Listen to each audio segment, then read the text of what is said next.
नमस्कार दोस्तों, मैं हूँ आपका छोटा भाई का परिवार।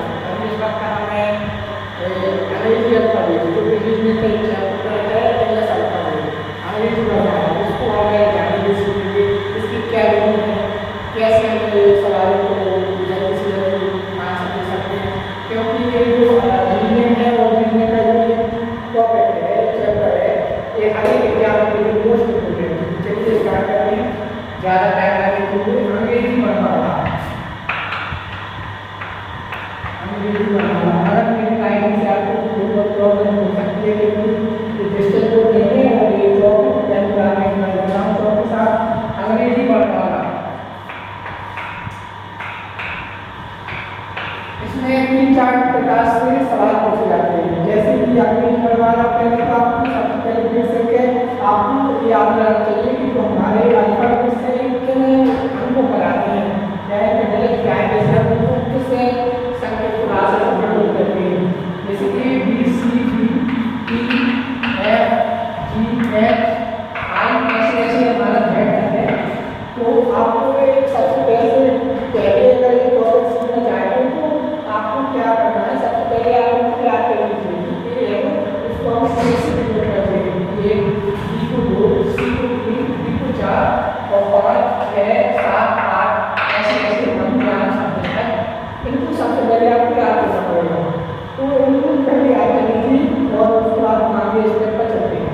अब एक सवाल कैसे आते हैं, सवाल इसमें इस प्रकार से आ सकते हैं कि पहला वाला होगा हमारा 1 से लेकर के 13 तक। तो दूसरा या द्वितीय दांश होगा 14 से लेकर 26 तक। तो एग्जाम्पल सिंपल से जो पहला वाला दांश और द्वितीय दांश, दूसरा दांश, इनको पलट कर और उनके क्रम में लिखता है। वो कहता है जैसे सवाल होता है अंग्रेजी पढ़वाने की दूसरे आधे भाग को, यानी दूसरे ये आधे भाग को पलट कर या व्यक्त किया जाता है। कौन सा अक्षर बाएं से 10वां तो दाएं चौथा होगा, ऐसे क्वेश्चन आ सकते हैं। बाएं से 10वां के दाएं चौथा अक्षर कौन सा होगा।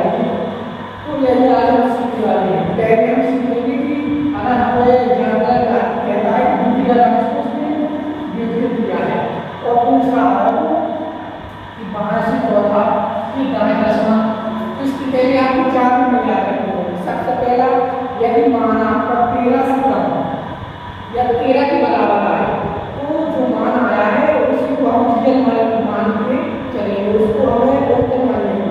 क्योंकि हमारा 1 से 13 तक के हमारा 5 आ गया या 9 आ गया, तो ये तो उसमें बिल्कुल जय नहीं कि उसको बताएंगे। तो जो लिखा यहाँ से बदलते हैं अक्षर, यहाँ से कैसे बदलते हैं, यहाँ पे आ गए 26 25 24 23, इस प्रकार से यहाँ पर Z Y X इस प्रकार से उसने चेंज किया। तो जैसे हम इसको पूछा बाय, तो बाय को हमें L से ले सकते हैं। एक आपको जल्दी से जल्दी करने के लिए आसानी होगी, ऐसे हम उसे भी कह सकते हैं। और उसके बाद दाएं को हम राइट आर से कर सकते हैं।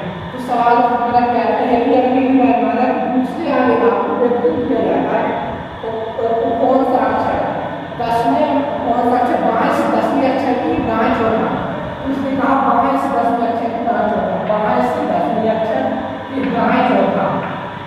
ये बात यहाँ पर आपको नोटिस करनी होगी कि जैसे हमारा दाएं आ रहा तो दाएं आ रहा, अगर ये दोनों विपरीत आ रहे तो इनको हमें जोड़ देना है। जैसे कि L 10 4 14, तो बाएं से 14 की बात करना है। अगर वो कह रहा है कि बाएं से 10वां कि दाएं चौथा अक्षर कौन सा आएगा, तो सीधी सीधी बात है बाएं से 14वें अक्षर की बात करता है। तो अगर उसने पूछा बाएं से 10वें अक्षर कि बाएं दूसरा अक्षर, तो अगर इससे हम आ गए बाएं तो इनको हम आपस में हटा देंगे। तो उसकी बात कर रहा है, वो असल में बात क्या कर रहा है कि बाएं से 8वां अक्षर पूछ रहा है। अगर कोई ऐसा पूछ रहा है कि बाएं से 10वें अक्षर कि बाएं दूसरा अक्षर कौन सा है, तो सीधी सीधी वो बात कर रहा है कि बाएं से 8वां अक्षर कौन सा है। तो जैसे हमारे यहाँ मान आया चौथा, तो हमने एक बात भी आपको बताया था कि यदि क्वेश्चन पूछ रहा है द्वितीय दांश को बिल्कुल किया जाता है तो उसमें 4 नहीं है। पहला हमने बताया था आपको कि अगर मान 13 से कम है या 13 आया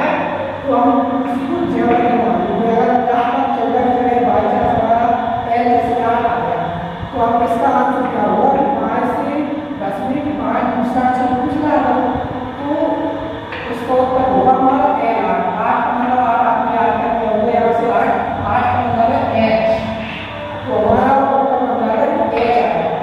अब बात यहाँ आगे जब 13 से बढ़ाना है अगर 14 आ गया तो हम इसको 13 से जो भी बड़ा बनाना है तो उसको 40 में से घटाएंगे 40 में से हमको घटाना पड़ेगा 40 में से जब घटाएंगे क्योंकि हमारा 26 और 14 इन दोनों का ये होता है